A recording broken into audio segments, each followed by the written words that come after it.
Hello friends, welcome to மக்கள் சேவை channel. இன்றைக்கி நம்ம ஒரு முக்கியமான இன்ஃபர்மேஷன் பற்றி தான் பார்க்க போகிறோம். அதாவது ரேஷன் அட்டை வைத்திருப்பவருக்கு 3 முக்கிய அறிவிப்பு வெளியே இருக்குது. இப்போ இதை பற்றின மொத்த இன்ஃபர்மேஷன் தான் இந்த வீடியோ பார்க்க போகிறோம். இந்த வீடியோ ஸ்கிப் பண்ணாமல் ஃபுல்லாக பாருங்கள். அது மட்டும் அல்ல, இந்த வீடியோ நிறைய பேருக்கு ஷேர் பண்ணுங்க. ஃபஸ்ட்டு இந்த வெப்சைட் பண்ணிக்கோங்க. இந்த வெப்சைட்கான லிங்க்கை நான் டிஸ்கிரிப்ஷன் கொடுத்துட்றேன். ஸோ நீங்கள் ரேஷன் கார்டு வச்சுருக்கீங்க அப்படின்னா உங்களுக்கு 3 முக்கிய அறிவிப்பு வெளியிட்டிருக்காங்க. ஃபஸ்ட் அறிவிப்பு என்ன அப்படின்னு பார்த்தீங்கன்னா, தமிழக அரசு சார்பில் 5/3/2025 அன்னைக்கு இந்த செய்தியை வெளியிட்டிருக்காங்க. அதாவது பொது விநியோக திட்டத்தின் பயன்களை குடிமக்கள் எளிதில் பெறும் வகையில் தமிழ்நாடு முழுவதும் ஒவ்வொரு வட்டத்திலும் மக்கள் கருத்துரு முகாம் ஒவ்வொரு மாதம் நடத்தப்படும் மாரி தமிழக அரசு அறிவிச்சிருக்காங்க. அதாவது கடந்த 2 வருஷமாக எவ்ரி மந்த் உங்களுக்கு ரேஷன் அட்டைக்கான சிறப்பு முகாம் ஏற்படுத்துகிறாங்க.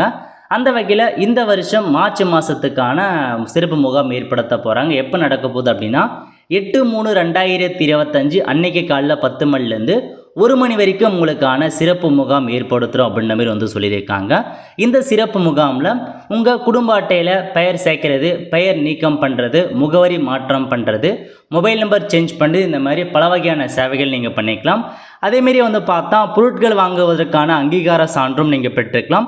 அதேமாரி உங்கள் ரேஷன் கடை மீது நீங்கள் ஏதாச்சும் புகார் தெரிவிக்கணும், குறைபாடுகள் இருக்குது அப்படின்னாலும் நீங்கள் தெரிவிக்கலாம் அப்படின்றத சொல்லியிருக்காங்க. ஸோ நாளைக்கு உங்களுக்கான சிறப்பு முகாம் ஏற்படுத்துகிறாங்க. தாராளமாக போய்ட்டு கலந்துக்கிட்டு ஸோ உங்களுக்கான சேவை நீங்கள் பெற பாருங்கள். ஸோ உங்கள் ஊரில் எப்படி நடக்குது அது நீங்கள் தெரிஞ்சுக்க தொடர்புக்குன்னு இருக்குது பாருங்கள் இந்த வெப்சைட்டில். அந்த ஆப்ஷன் நீங்கள் கிளிக் பண்ணிங்க அப்படின்னா இதில் எல்லா தாலுக்கான கான்டாக்ட் இன்ஃபர்மேஷன்ஸ் கொடுத்துருப்பாங்க. ஒவ்வொரு டிஸ்ட்ரிக்டில் உள்ள, இப்போ அரியலூர்னா அதில் இருக்க எல்லா தாலுக்கில் உள்ள அட்ரஸ் எங்கே இருக்குது, அவங்க மொபைல் நம்பர் என்ன, மெயில் ஐடி என்ன, எல்லாமே மென்ஷன் பண்ணியிருக்காங்க.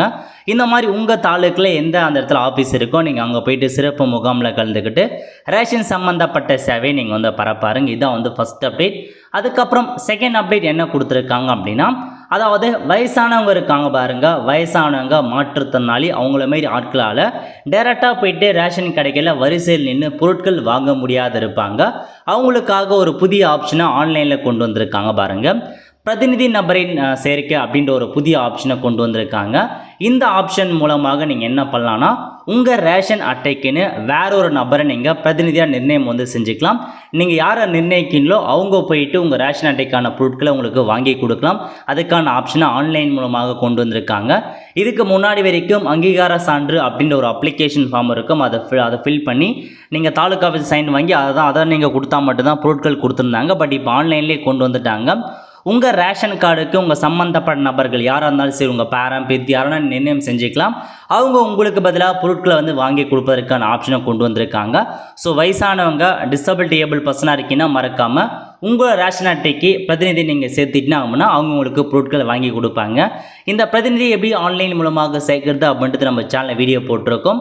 அதுக்கான லிங்கை நான் டிஸ்கிரிப்ஷன் கொடுத்துட்டு அந்த வீடியோ பார்த்து ஆன்லைன் மூலமாக அப்ளை பண்ணிக்கோங்க. புதுசாக அந்த ஆப்ஷனை பார்த்தா கொண்டு வந்திருக்காங்க. இது ரெண்டாவது அப்டேட். அதுக்கப்புறம் 3வது அப்டேட் என்ன அப்படின்னு பார்த்தீங்கன்னா, ஸோ ரேஷன் கார்டை வச்சிருப்பவருக்கு மார்ச் 31 கடைசி நிர்ணயம் செஞ்சுருக்காங்க. எதுக்காகனா, உங்கள் ரேஷன் கார்டில் எத்தனை ஃபேமிலி மெம்பர்ஸ் இருந்தாலும் சரி, எத்தனை மெம்பர் இருந்தாலும் சரி, அவங்களுக்கு கண்டிப்பாக நீங்கள் கேஒய்சி பண்ணுற மாரி இருக்கும். ஸோ உங்கள் ரேஷன் கார்டு உள்ள எல்லா மெம்பருக்குமே கேஒய்சி அப்டேட் பண்ணுற மாரி இருக்கும். ஸோ நீங்கள் உங்களுடைய ரேஷன் ஷாப்பில் போயிட்டு எல்லா மெம்பருக்குமே கேஒய்சி அப்டேட் ஆயிருக்கான்னு செக் பண்ணுங்கள். அப்டேட் ஆகலை அப்படின்னா சம்மந்தப்பட்ட நம்பரை போயிட்டு ரேஷன் கார்டில் கைரேகை வச்சு அப்டேட் பண்ணுற மாரி இருக்கும். கண்டிப்பாக லாஸ்ட்டு தேதி மார்ச் 31 அதுக்குள்ளே மத்திய அரசு பண்ண சொல்லியிருக்காங்க. ஒருவேளை நீங்கள் பண்ணாமல் விட்றீங்க அப்படின்னா உங்கள் பெயர் நீக்கம் பண்ணலாம், உங்களால் பொருட்கள் வாங்க முடியாத போலாம். இந்த மாதிரி பல வகையான பிரச்சனைகள் இருக்குது. ஸோ மார்ச் 31க்குள்ளே கேஒய்சி பண்ணாதவங்க பண்ணிக்கோங்க அப்படின்ற மாதிரி மத்திய அரசு சார்பில் அப்டேட் பண்ணியிருக்காங்க. ஸோ ரேஷன் கடைகளில் பார்த்தா நீங்கள் போய்ட்டு அப்டேட் பண்ணுங்கள். எல்லா கலெக்டர் ஆஃபீஸும் சரி இந்த மாதிரி பண்ணுங்க அந்த மாதிரி அப்டேட்டும் கொடுத்துருக்காங்க. அதை கொடுத்து நம்ம சேனலில் வீடியோ போட்டிருக்கோம். இதுமே இல்லை, ஜஸ்ட் நீங்கள் ஒரு தடவை ரேஷன் கடையில் போயிட்டு உங்கள் எல்லா மெம்பர்ஸுமே கேஒய்சி அப்டேட் இருக்கான்னு செக் பண்ணுங்கள். அப்டேட்டில் இருந்தால் பிரச்சனை இல்லை. இல்லாதவங்க எந்த மெம்பருக்குள்ளேயோ அந்த மெம்பரை மட்டும் கைரேகை வச்சு அப்டேட் பண்ணிக்கோங்க. இது நீங்கள் ரேஷன் கடையிலே போயிட்டு பண்ணலான்ற மாதிரி கொடுத்துருக்காங்க. ஸோ நிறைய பேர் பார்த்தா ஃபேக்காக பொருட்கள் வாங்குறதாலும் சரி இந்த அப்டேட்டை கொண்டு வந்திருக்காங்க. ஸோ மார்ச் 31க்குள்ளே இந்த வேலையை நீங்கள் முடிக்க பாருங்கள். ஓகே, அவ்வளோதான் ஃப்ரெண்ட்ஸ். ஸோ இதான் ரேஷன் அட்டை வச்சிருக்கவங்களுக்கு 3 அப்டேட்டாக கொடுத்துருக்காங்க. கண்டிப்பாக இந்த வீடியோ பிடிச்ச லைக் பண்ணுங்கள். அது மட்டும் அல்ல, இந்த வீடியோ நிறைய பேருக்கு ஷேர் பண்ணுங்கள். அடுத்த ஒரு நிலையில் சந்திப்போம். நன்றி, வணக்கம்.